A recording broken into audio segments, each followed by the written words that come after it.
All right, welcome everybody to the Real Estate Mogul Podcast. I'm your host, Tom Caffarella, and I have a very, very special guest that I'm bringing on today, John Martinez. What's going on, John? Not much, Tom. How you doing? I'm doing really good. I'm trying my best to digest all of the information that you teach. Yeah. And it's definitely been a wake-up call for me because I've spent millions of dollars on marketing and just kind of trying to think about how we can convert at a higher percentage. So if you can you give our audience a little bit of background about where you came from and what you do now and how that fits into the real estate investing platform? Yeah. Happy to. I ended up in real estate investment. I think, like a lot of people, kind of by accident. Hmm. First 20 years or so of my career was in sales in some form or fashion. So started in my early teens as a salesperson, a telemarketer. Kind of worked my way up through the ranks. Started managing sales teams. Got into corporate America. Started to recruit, manage, work my way into VP of sales positions. And then eventually opened up my own sales training company. Along the way, I was doing some work for redoing some scripts and training for a call center that caters to investors. And they called an investor and he said, "Hey, you guys call me all the time. Something's changed. What's going on?" We got introduced, and that's how I kind of got my first my introduction into real estate. I had no idea that the whole world even existed. So from there, real estate kind of took over my business. I started working with this gentleman in Houston. He was a wholesaler. He introduced me to some of his friends. Before I knew it, I was in the Collective Genius Mastermind, surrounded by a lot of higher level investors, at least that have been doing it for a while and have their systems pretty dialed in. That was probably three and a half years ago. And today we're training, probably, I think we've got 300 to 400 people enrolled in our current training session, probably have trained 200 or so investment groups around the country. So that's kind of where I started and how I got here. So it's pretty interesting because as an investor, and I think most investors will attest to this, it's pretty easy, and those of us who have been in the business for a while have got all of our other systems down pretty well. Like the marketing piece, every good investor has a really good marketing system. The investing piece, every good investor knows what they can pay, knows what they can't pay. They know the comps. Every good investor has access to capital or access to buyers who can buy the properties if they're wholesaling deals. Very few investors have a sales process down on the face-to-face appointments. Now, I know that, but have you seen that as well? Yeah. Well, kind of. I mean, if I'll draw a differentiator. So, Yeah. what I see is a lot of investors when they start, they're wearing all the hats, right? So they're running all the sales calls and all that kind of stuff. And when they do that, they end up with the sales system. It's basically they do the same stuff every time. They know which way to direct an appointment. They know how to respond to certain stuff. So I think when they're kind of a one-man show or one-woman show, they do have a sales system. I think where it kind of falls apart is when they start to scale and hire people. Then what happens is they don't know how to get that knowledge out of their head because they learned it kind of on the fly, on the go, Yep. over hundreds and hundreds of appointments. And then it's time to train someone, and they just say, kind of just watch what I do and try to pick it up. And I think that's the disconnect. I think that's where most struggle is. A lot of them develop their own sales system, but when it's time to scale, I think that's when the wheels kind of fall off the bus. So that's kind of where I'm at. So I've got a 200 person real estate brokerage, and I've basically, the way that I do my model is that when we're going out there, we're giving cash offers, but we're also have the ability to list their home when it doesn't make sense. So in a lot of cases, we'll go out there, property's in perfect condition. They don't need to sell to an investor. They don't want to sell to an investor.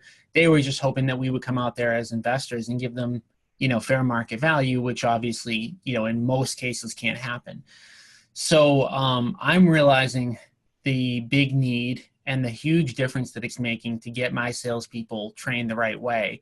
And the mistake that I personally made, and this probably doesn't fit any of your other clients, is making the assumption that people who have been in sales for a long time have a really good sales process already, and that I wouldn't need to train them. Right. So that's one of the things that I'm working on right now, from all the way from brand new person who comes onto my team, all the way up to someone who's been in the business for 15 or 20 years, because having real estate agents take these appointments definitely is a different way to do it, and it presents some really good opportunities, but it also presents some of its own challenges. So we've got brand new people that we're training to prospect for us. You talked about cold calling. We have many of our new agents that will just hit the phones, and then they get out face to face on some of these seller appointments and they have no idea what to do. And then we have experienced agents who go out face to face on these appointments and they're not used to giving a cash offer. They're only used to giving a listing presentation. And this is, totally different from that. Yeah, yeah. So there's a lot of pieces to what you said right there. First to address retail agents going out for the investment deal. Tremendous opportunity there, but also some big challenges because it's listing a property is more transactional. It's the value's right on the surface. It's very easy to display or to share with someone. When we talk about an investment deal, you're talking about a complex sale. And you're talking about really having to be consultative and building a tremendous amount of value other than money, right? When you list, you can say, hey, I'm going to get you the most money. But when you're buying an investment deal, it's not about getting you the most money, right? The most money, there's a dozen other options or maybe even investors who are willing to pay more. It's a value play. So it's a completely different sale. And it's hard to get a retail agent to shift from I'm going to get you the most money to I'm going to provide value because it's two totally different sales. Can't be done, but it's just a challenge. Yep. Another piece of that is when we look at salespeople, you mentioned at the beginning, hey, I thought I'd just hire people who've already been in sales. Yeah. When we look at salespeople who are out there selling, somewhere between 3 and 5% actually have what it takes to be good salespeople.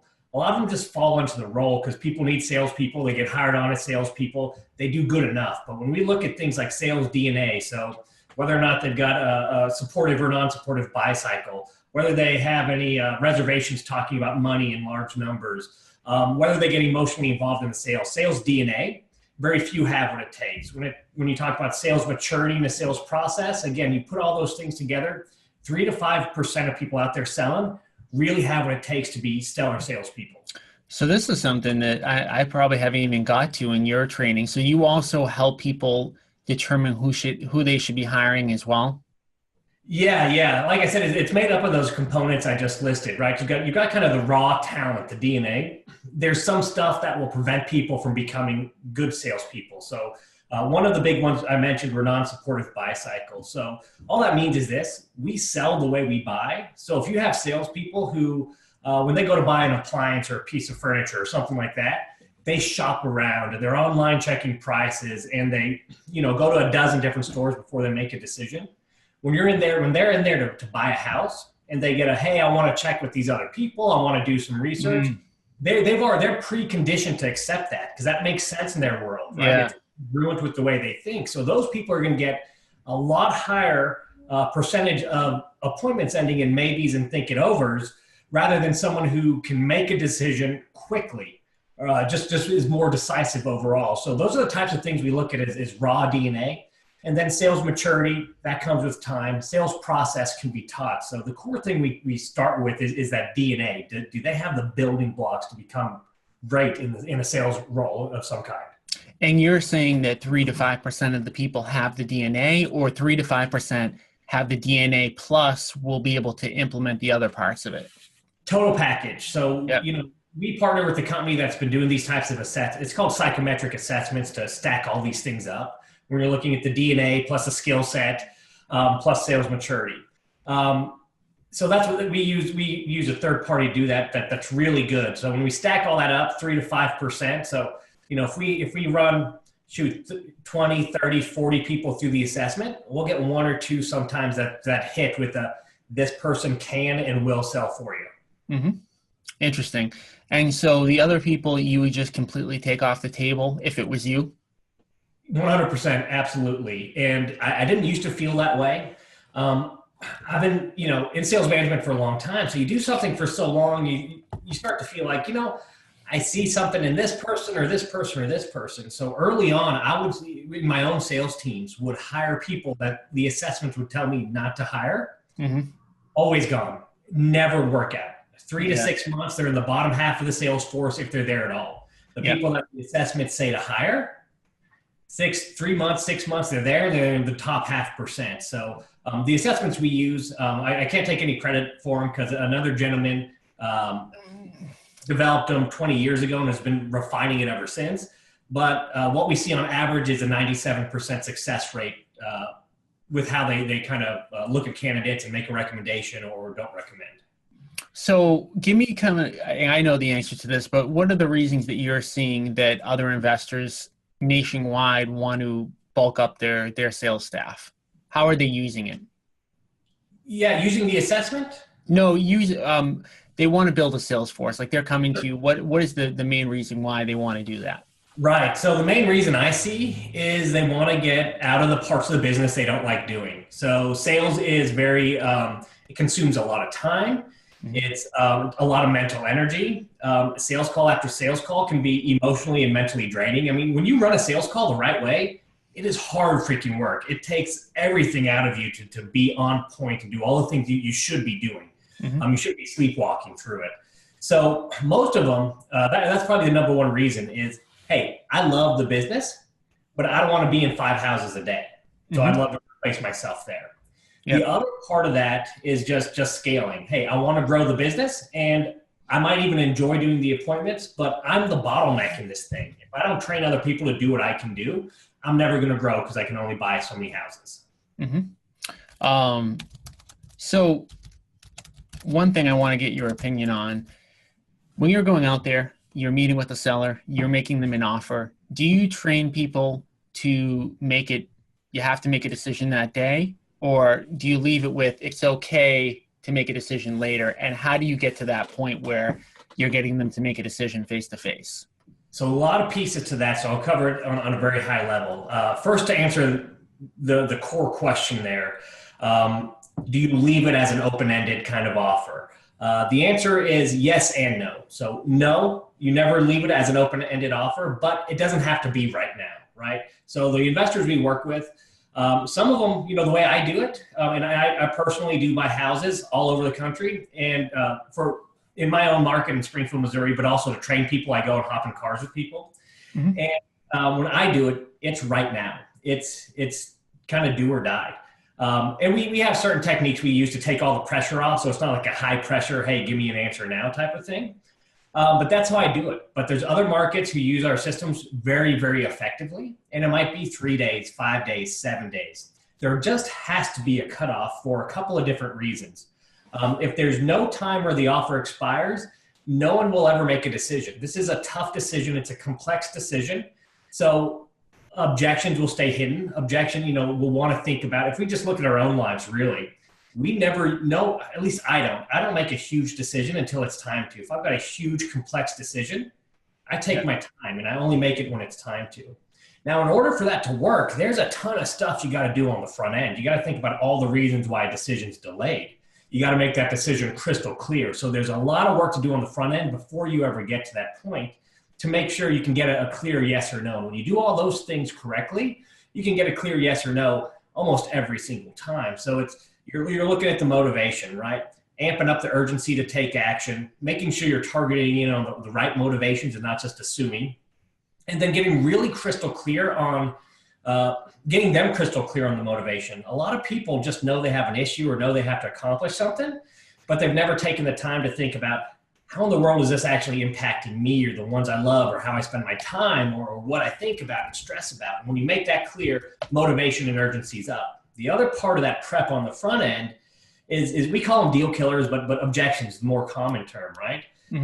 Different fears. Am I leaving money on the table? Is someone going to get upset? Am I going to upset a relationship? What's the risk factor and how much risk am I comfortable with? So you got motivation and then all those risks are deal killers. And when you deal with all of those on the front end, you can, and relieve all the sales pressure along the way, you can get to the tail end of a sales call and get a lot more yes or no decisions than most salespeople are used to getting. I'm surprised you didn't mention the upfront contract.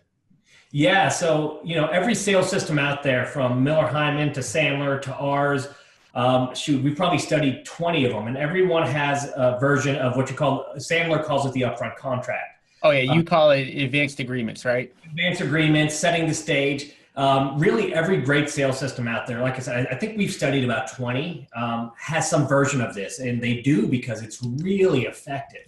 Hmm.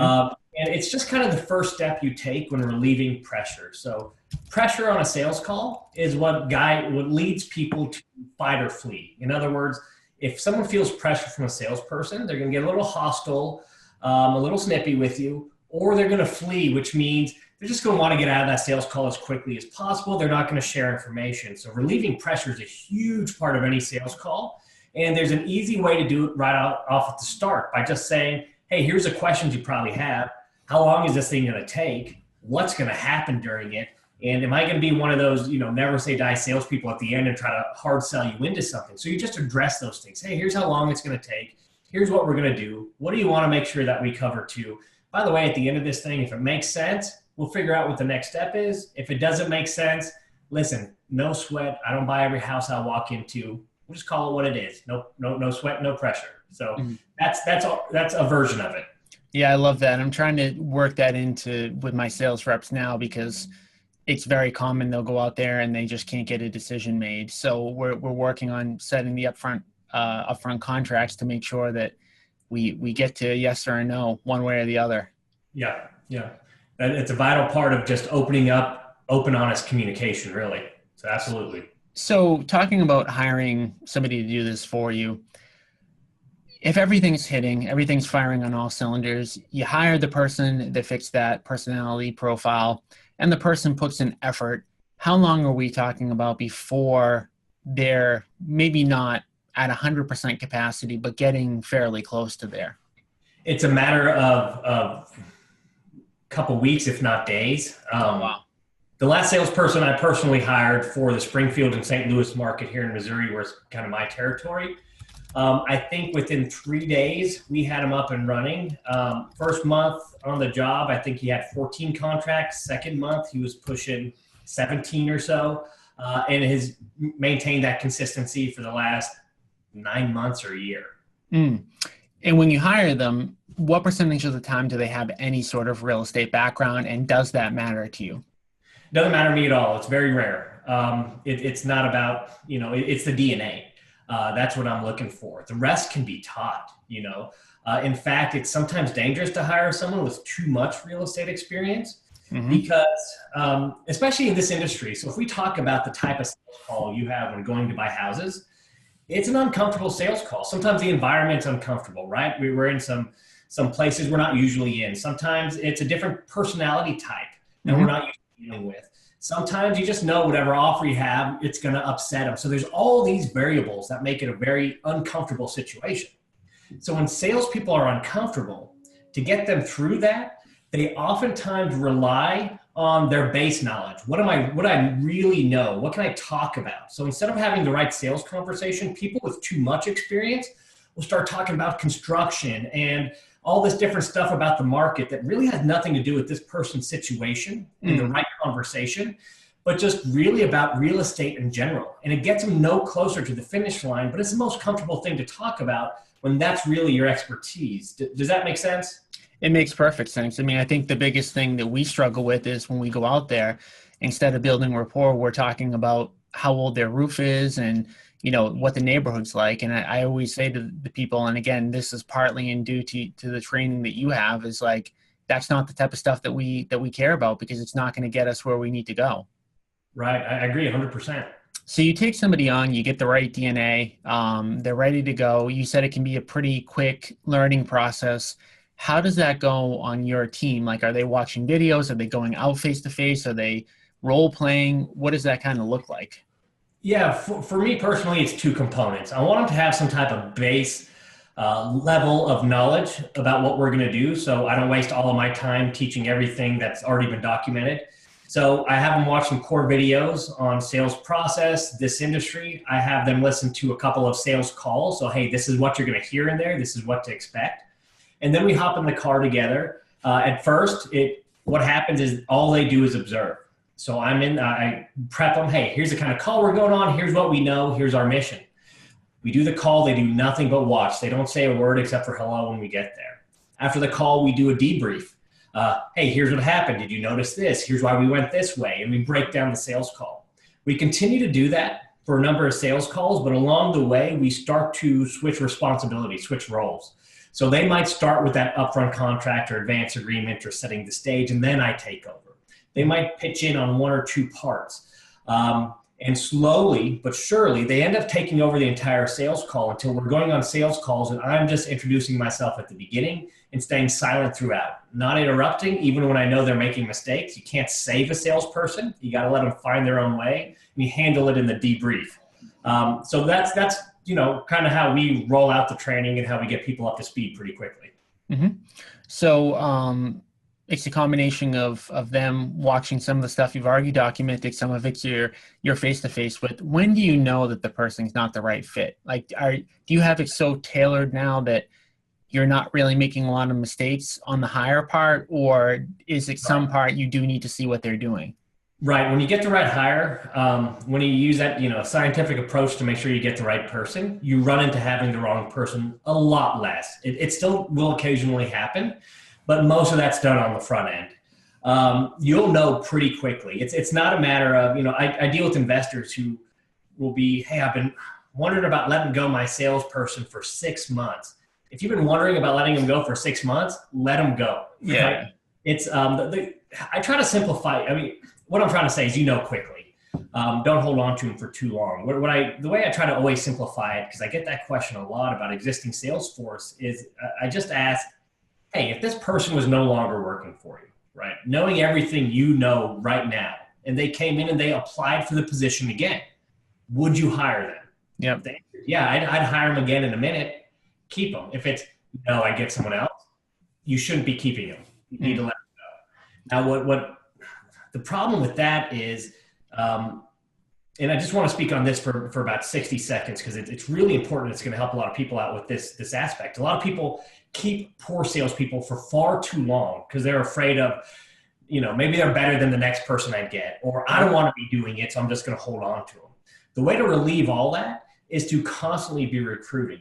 The leader of your sales organization, your sales manager, or the leader of the business has to always be recruiting for new talent. Because if you've got people on your bench, saying, put me in, coach, you will get rid of people without the talent necessary to succeed a lot quicker than if you have no one sitting on the bench ready to go in. So yeah, I made that mistake. The first person I ever hired, he doing fairly well, all of a sudden stopped doing well. I didn't have anybody sitting there ready to go. And so now I've got 200 agents. 200 agents isn't enough. I feel like I'm serious. Like, I mean, not all 200 people take my leads, but I always feel like you always have to be looking for somebody else. For the typical, not looking for somebody else, have people that are ready to go into the game. Just like, I mean, you're not a New England guy, but for anybody who's in New England watching Bill Belichick, I mean, how does he handle his process, right? Next man up, then the guy who's the backup is just as well prepared as the starter, right? And if there's an issue with the starter, you've got the backup and you are confident in that backup. You're not waiting for the starter to mess up to start training the backup. Right. So with that being said, for the average investor, what does that look like when you're talking about constantly recruiting? Tell me about what that process should look like in a best case scenario. So I've got a really simplified version. What I do is I just keep my eyes open for people I think will fit the role. So my last sales guy actually sold me a car. So he sold me a Toyota SUV. He was the finance guy, finance and insurance, which really is a sales position. Mm-hmm. They only make their money when they sell insurance and all the add-on products. And I loved the conversation I had with him. He was, he didn't know our sales process, but he used it because he's been selling for so many years. He figured stuff out. Yep. And all the same techniques, and I loved it. He was a complete natural. So I just started corresponding with him, right? Hey, here's what I do. Love to keep in touch. It took us maybe 6 or 7 months to get him on board. Another guy I met at the gym, sold fences, right? So totally different type of sale, but it was in the residential environment. And we talked. And as I meet those people, I let them know what I do. I'm interested in them. I start to share, really it's a sales process. I start to share what we do and how that might help them get to their goals, right? And why they might be scared to get into it. So I hit them, the motivations, the deal killers, all that stuff. And then they're all ready to go. So I've got 4 or 5 people right now that are just, I get emails every week. Hey, I'm ready to roll whenever you are. I can't wait. Awesome opportunity. So that's how I do it. Now, if you want to systematize that, or you have a larger operation, it's simple. You just use some simple recruiting tools like Indeed.com. You toss them through assessments. If you don't have a space for them, you just open it honest with them. Hey, this is a heck of a position. You're perfect for it. I don't have space for you right now, but do you mind if we just stay in contact? If our timelines meet up, if you happen to be looking and I'm needing, I would love to see if this could work out. And you just keep them that way. So that's how I do it, and that's how a lot of people do it. Makes sense. So you're not officially hiring them until you have the position available. Right. I don't mislead anyone with, hey, I'm hiring for this position today. I put all my cards out on the table, and you'll find that really top performers, they don't mind that. They've always got their eyes open and their ears open because they want to get to that next level. Mm-hmm. When they hear about an opportunity, it doesn't have to be a today opportunity. Really, even when you look at it from that perspective, most people who are looking for jobs, it's tough to find really, really top talent there, because top talent really excels where they're at. And once they hit the top there, someone else is plucking them up and plucking them out and bringing them into their organization. So, if you've got a sales manager, their job should be to be constantly on the lookout for new talent. Now, occasionally you have to look for people who are looking for jobs, or headhunt, right? But really, if you're not just going the traditional route of looking for people who are looking for jobs, you're going to get much better talent at the top end of that funnel. So what have you seen, or what would you kind of ballpark the difference in conversion is between that person who you've had on board that you've been thinking about letting go for the 6 months versus that person who the ideal hire is? Like, if they're going on, say, 10 or 20 face-to-faces, like what would the difference in conversion be? Yeah, I mean, at a minimum, probably double. It really, there's a lot of variables there, right? Of course. I'm talking just high-level ballpark. Yeah, not how qualified those appointments are and all kinds of crazy stuff. But, essentially double would probably be the floor, right? If you're going on 10 appointments and your person's getting one, a person who's really qualified to be in that position is probably going to get 2, 3, or 4. Just depending on, again, there's different variables and how good they actually are, but it's a massive difference. Just think about it. It's like, it's almost as if a bad salesperson compared to a good salesperson is just like this. If your marketing is letters, and on those letters, you're just making an offer on the letter that you send out and hoping a contract comes back. That's like a poor salesperson, right? Yeah, they're out there, they're making contacts, they're making offers. But once you get that letter back, if you send any human body out there just to chat with them about their situation and then make that offer, you're going to get a much better conversion rate. So I look at poor salespeople as you might as well just be sending out a blind offer and just really ramp up the front end of your marketing, because that's where all your leverage is. You're getting nothing out of the salesperson. So that kind of leads to, when does it make sense to start hiring salespeople or sales training, or trying to up the tail end of your funnel? If your marketing's maxed out and you can't really pull more leads into the top end of the funnel, the only way you're going to build your business or make more money is if you start converting more of those leads. And now that's when it makes sense to start shifting focus away from marketing, not away from marketing, but start to share the focus with, all right, now that we got marketing dialed in, how do I make sure my conversions are where they need to be? You're talking literally to me about my exact specific situation. I'm serious. My marketing is ramped up pretty much as high as it can go, right? Like dollar-wise and contact-wise and all that. So my focus for 2018 is to get everybody to convert higher. And I know what you're saying. Like, I've seen it in my own business. So we generate about 100 face-to-face appointments a week. So we see an enormous difference between one person and another. Some of them I can't do anything about. So some of them are appointments that are generated by agents themselves. It's not my lead. They're cold calling, they're prospecting. But what we're doing on that end is, for the people who have a lower conversion, we're trying to get them to pair up with people who have a higher conversion, so that they can kind of either, in some cases, have the more experienced person close, or in some cases just have them learn. And that's kind of what we're trying to work on right now. But it definitely does make an enormous difference. Yeah. So the average person that's kind of working with you, Do they already have a salesperson or two salespeople, or are they just thinking about adding a salesperson onto their team typically? Yeah, so typically if we look at our client base for the sales training, most of them have a sales force, at least one or two salespeople. Some are owner-led sales that are kind of at a higher level, but they're all established real estate investors. We don't work with anyone who's new to the game. Everyone's been marketing, they produce leads, they or their team are running appointments, they've got a solid business already. And they get to that point where they say, all right, I've got a lot of this figured out, whether I'm running the sales calls or someone else.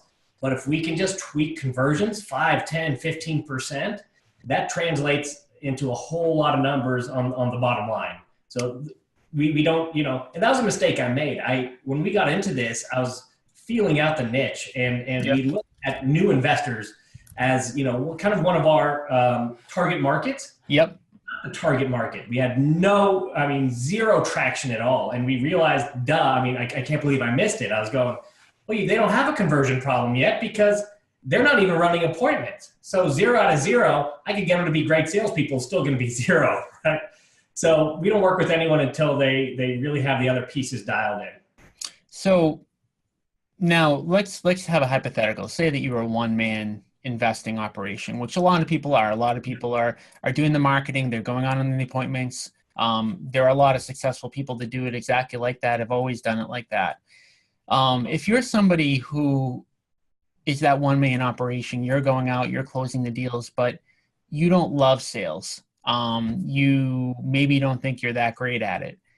Would it be better, in your opinion, strategically for that person to go through your system and try to learn how to do the sales, or at that point immediately would you go to hire your first person? Yeah, it really depends on, well, number one, I'd identify, do you not like it because it's just, you don't know what you're doing and it's really uncomfortable. Sometimes Yeah, that's kind of what I was hitting on. Yeah. Yeah. Sometimes there's things we don't like because we don't know how to do it, right? I hate golf. I think I would love golf if I knew how to play because I love being outdoors and all that stuff. When I try to go hit that ball, I don't even make contact, and it's so frustrating. But I know if I knew the mechanics, I'd love it. So there's that, right? So figuring out, hey, is it just that I don't know what I'm doing, or do I really dislike sales or talking to people, right? If it's just a mechanics part, we can train on that, and we can also make that sales call a lot more comfortable than it might be now. Because a lot of investors, if they don't have things dialed in on the sales side, they're probably getting a lot of upset people, can, called names in some cases, right? Just depending on how. If you're not getting called names as an investor, you're not marketing. Right. So, and especially sales and making low offers, it's common. Now there's ways around all that where you can really, establish a tremendous amount of rapport. And even when you're making low offers, having them accept it, say, hey, it's okay. And there's ways to do that. But at your core, if you don't like talking to people, you need to hire that thing out. If you don't like talking to people, you might even be good at the sales part, but eventually you're going to get burnt out, right? You're going to absolutely hate it, and then your results will slide. So I guess the answer to the question really comes down to, more than anything else, is it something you halfway enjoy, or is it something you despise? If you despise it, outsource it. And what is that? I know obviously this is going to be different over the 3, 4, 500 clients that you have. How are they typically paying for that acquisitions person? Like most commonly? Yeah. So most common, it's pure commission position. Yep. Sometimes somewhere between 10 and 20% of the deal, usually HUD to HUD. With a lot of them will also back out marketing costs and stuff like that to recoup it. But really, at the end of the day, it ends up somewhere between 10 and 20% commission on the net of the deal. Now, though, I am seeing more and more starting to pay minimal base salary or a ramp up salary to get some higher level talent. One of the fears that keeps some really good people from coming on board is that transition. Yeah. So sometimes, HUD to HUD can sometimes be a while. Yeah. So sometimes that transition, it'll be a low base salary, just enough to pay bills and make sure no one freaks out. The most common number I see is $2,000 a month. It's going to fluctuate on markets and things like that. But then also a lot of investors are moving towards a model where it's basically a decreasing draw. Month one, X amount of dollars, month two, X amount of dollars, month three, X amount of dollars. So they can go to all commission. Mm-hmm. Now there's also a hybrid system that works out really well, that we stole from another industry, some work we did in the timeshare industry. Timeshare industry is a lot of similarities, and it's an all commission industry. But the timeshare industry has tremendous turnover because it's a tough job. It's a high paying job if you can do it, but very few people can do it. But they had a terrible time recruiting and keeping people on. So they went to a model where they would let their salesperson choose, do you want salary low commission or all commission?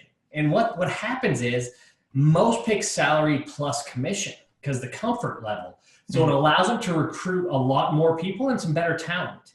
But what happens is after one or two deals, the ones who are going to be successful, they look at their paycheck and say, wow, I made this. I basically left 10, 20, 30,000 on the table because I wasn't all commission.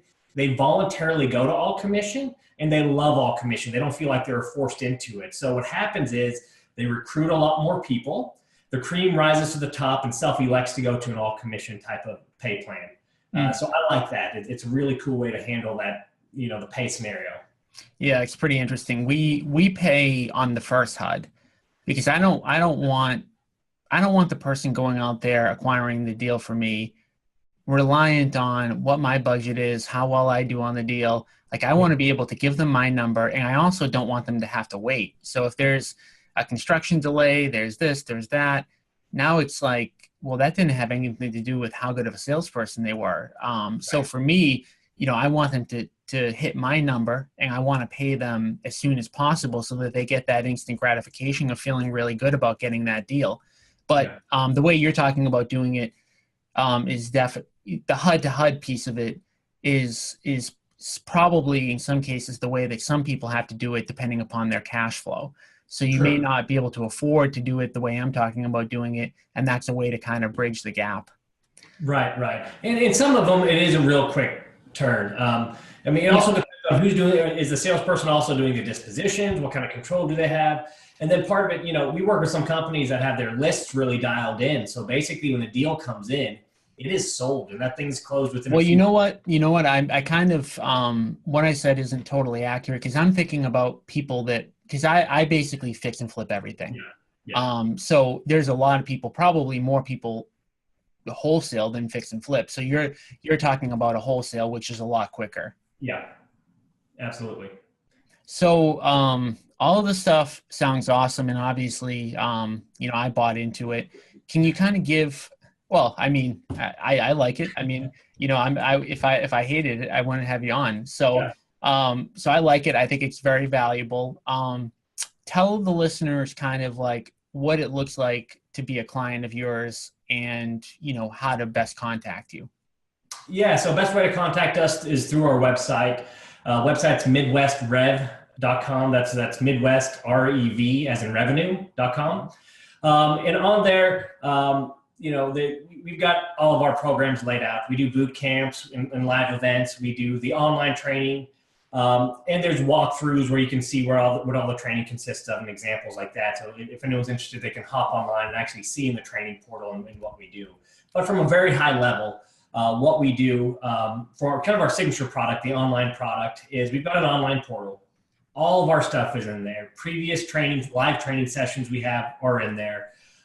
Recorded training calls and real life sales calls are in there, whether it's, lead managers on the phone or people buying houses in real life, that we record and critique those as well. So it's just a wealth of knowledge, and it breaks down kind of the steps to a sales process, all the advanced techniques and tactics you kind of need to know along the way. And some people do that on demand. If you're like me, you get something and you just devour it all. But we break it up into weekly chunks. So we have homework. We say, hey, group, this week, your homework is this lesson. Watch these videos. It'll give you a good base understanding of this sales concept or tactic. And then once a week, we hop on the phone together and we do a couple things. We make sure, hey, do you understand this? And then we start talking about how in the world are you going to apply this in your world? And we start to talk about the application piece of it. So the online portal is more about knowledge. The live sessions are more about application. How do we actually apply that new knowledge?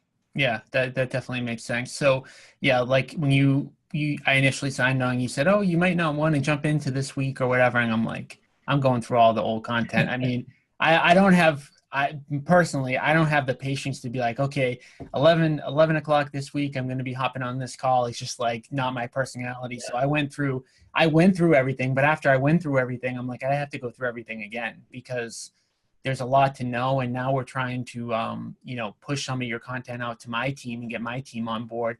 Any Yeah. tips and tricks for that? So how do you take people that never had a process before and tell them that this is kind of where we're headed? Yeah. So the first thing if I were in your shoes and I had my content, what I would do is say, hey, watch the video, the kickoff video on how and why people buy. Because first you got to understand, how do people make decisions? How do they make buying decisions or selling decisions, right? It's really a sale, but it's kind of funny in this industry because you're the one buying. But how do they make those decisions? Hmm. Once you understand really what drives those behaviors, then we can start talking about, okay, how do we help somebody get to that decision? So I would say first understand, watch the kickoff video, watch how and why people buy or make decisions. And then I would just chunk it up real small, not throw everything at them at one time, but just say, hey, listen, first thing do everything the same you've always been doing, but make this one change. At the beginning, take 30 seconds to relieve some of that pressure and kind of set up that stage. You'll see that everything that happens afterwards changes. So let's get good at that. Try that a few times. And then I take another high impact type of piece. Like, you know what? When you ask them about their motivation, instead of just once I give you an answer, blowing right by it, ask one or two follow-up questions. Just something as simple as, really? Well, how long have you been dealing with that? Or what's that like?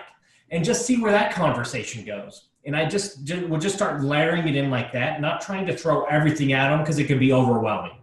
If you look at everything that you can do to up and up and up and up your efficiency on a sales call, it's overwhelming. So just start with some small, high impact pieces. Why do people buy? Throw them the advance agreement. Throw them some impact questions or some picture perfect questions. Start tossing in, an expiration at the end where, hey, this offer is only good for today or 24 hours or 1 week or whatever it is. You start dropping in 4 or 5 of those pieces, you'll start to see the results go through the roof. So, what was I going to say on that piece? Is this all, all these sales tools and strategies, things that like, so I've got a team, so maybe I have 30 people who are actually right before I was on this call with you, we were in our sales meeting. So is this something that can just be taught classroom setting, or does there need to be role play? Do people need to be critiquing on the appointments? Like, how would you kind of go next with that? Right. So next, first you got the base knowledge, right? You got to know. But then once people know, then you're looking at, can you actually use it? I like role plays, not for probably the reason people think. I like role plays just to see if people are actually using anything or have actually even thought about it. If you start to role play and people can't wrap 3 or 4 words around a concept, they haven't even thought it through. They haven't even thought, how would I say this? And you definitely know if they're your salespeople, they've never actually done it on a sales call, right? So I like role play because that gives people a chance to kind of mess up and kind of start to figure out their own words. Because, if anyone just tries to regurgitate my words, it's going to sound horrible. Even if I write out myself scripts and I go, that's an awesome script, and I try to read it, it doesn't sound right. So you gotta let people find their own voice. Role play is a really good way to do that. But going to the next level, once people kind of understand concepts, and if I said it or did this tactic, this is how it sounds for me, you got to make sure they're applying it. So what we do with some of the teams we work one-on-one with or closely with, or that I've personally worked with, flown out, we'll record sales calls. And we'll sit there, and that is an awesome way to train, is listening. It's uncomfortable as you can imagine, listening to yourself on a sales call, but there's so many light bulbs that go off. I mean, salespeople will fight you tooth and nail. They won't want to do it, but the benefits are massive. When they hear themselves, they'll go, I missed that. I can't believe I missed this and that. And I missed this opportunity. They'll start to see stuff because they're removed from the situation. They're not kind of in the heat of battle.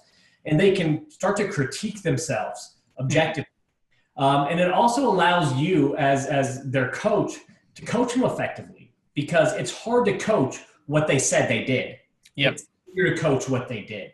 Yeah, yeah. So the most effective way to improve your sales team, bar none, and hold them accountable is to actually record sales calls. It is also the most uncomfortable thing and the one thing that people will fight you to death. But if you really want to get them really good, that's the quickest way to do it. Cool. All right. Can you give us that? It was, what was it? MidwestRev.com. Yeah, MidwestRev.com. Midwest, REV, as in revenue.com. Awesome. Well, I want to thank you for joining me, and thank you also for providing the content. Even your free stuff is good. So if people aren't even sure, if they're 100% ready to jump on board, even if you just sign up for his newsletter or get on his email, he'll send you some really good tips and tricks, sales stuff. So I actually take some of those and I copy and paste them into my Facebook group. Oh, And, cool, and cool, it's cool. funny because the first time I did it, I was thinking, oh, it was an assumption that this was not me who wrote it. And people were like, Tom, that's awesome. Like, it took you a lot of time to write that. And it was kind of cracking me up. So I haven't yet told them that it's not me. I think some of the people are still under the impression that it might be me who's coming up with this stuff. So you're making me look good. Cool, cool, cool. Well, hopefully you have lots of success. Awesome. Well, thank you for joining us. This is Tom Caffarella from the Real Estate Mogul Podcast, and I'll see you guys again next week. Thank you.